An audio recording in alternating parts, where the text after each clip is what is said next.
गीता से मिला है ना, मिला है कुरान से। गीता से मिला है ना, मिला है कुरान से।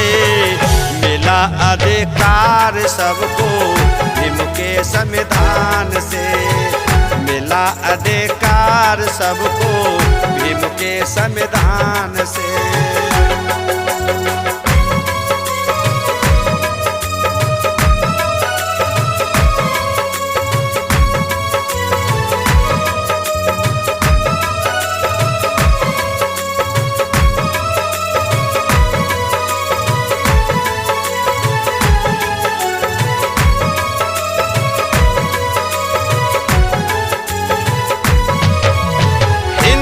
मुस्लिम सिख ईसाई सब है भाई भाई, सब है भाई भाई।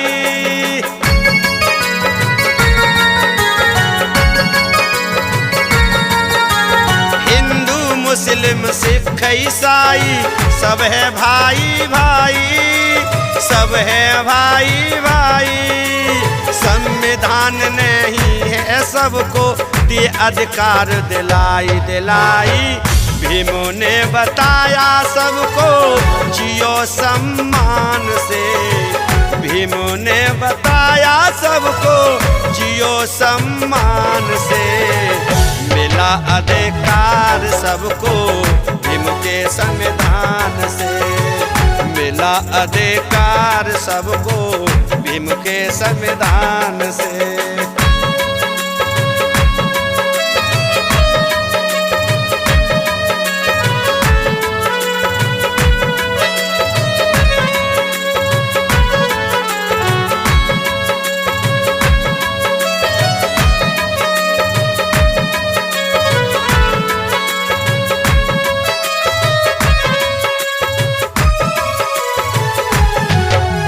ढोल गमार सूत्र पशु नारी तारना के अधिकारी, तारना के अधिकारी।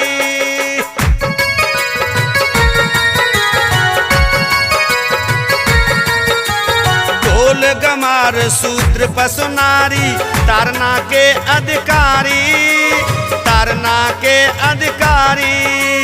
रामायण में लिखी चौपाई सुनियो सब नर नारी नारी। रामायण से मिला है ना, मिला भगवान से। रामायण से मिला है ना, मिला भगवान से। मिला अधिकार सबको भीम के संविधान से। मिला अधिकार सबको भीम के संविधान से।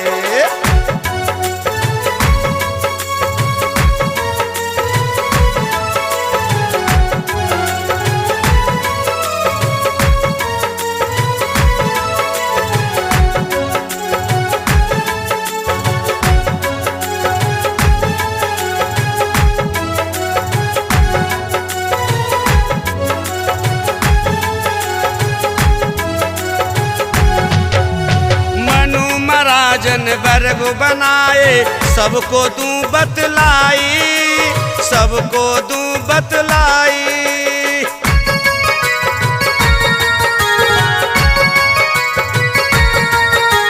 मनु महाराजन वर्ग बनाए सुनियो सब मेरे भाई, सबको दूं बतलाई। ब्राह्मण क्षत्रिय वैश्य शूद्र है चारों वर्ग बताई बताई। सबको हक मिला बराबर इसी संविधान से। सबको हक मिला बराबर इसी संविधान से। मिला अधिकार सबको भीम के संविधान से। मिला अधिकार सबको भीम के संविधान से।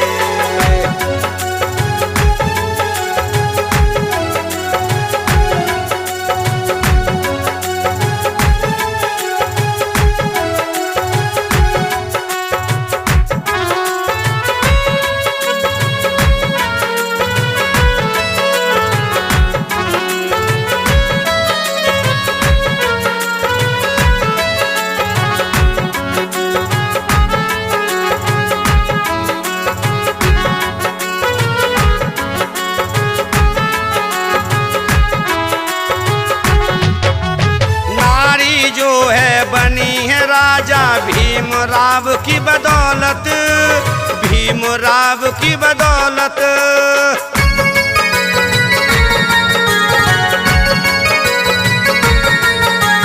नारी जो है बनी है राजा भीमराव की बदौलत, भीमराव की बदौलत। कर श्रृंगार मस्त है रहती पूरी भई चाहत चाहत, राही की बनी जिंदगी भीमो ये महान से, राही की बनी जिंदगी भीम महान से। मिला अधिकार सबको भीम के संविधान से, मिला अधिकार सबको भीम के संविधान से। गीता से मिला है ना, मिला है कुरान से, गीता से मिला है ना, मिला है कुरान से। मिला अधिकार सबको भीम के संविधान से, मिला अधिकार सबको भीम के संविधान से, मिला अधिकार सबको भीम के संविधान से, मिला अधिकार सबको